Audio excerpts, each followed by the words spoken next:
میں اس جنگ کے دوران صدر مملکت آصف علی زرداری صاحب کے حوالے سے ایک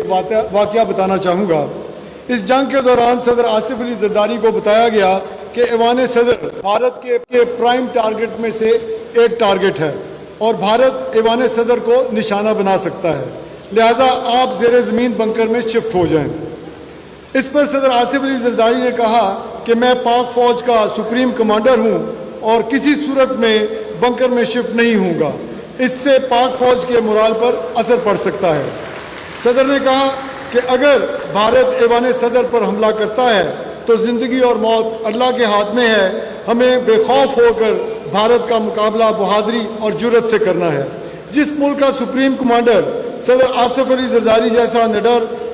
اور عزم و حوصلے کا پیکر ہو، جس ملک کا وزیر اعظم دشمن کی آنکھوں میں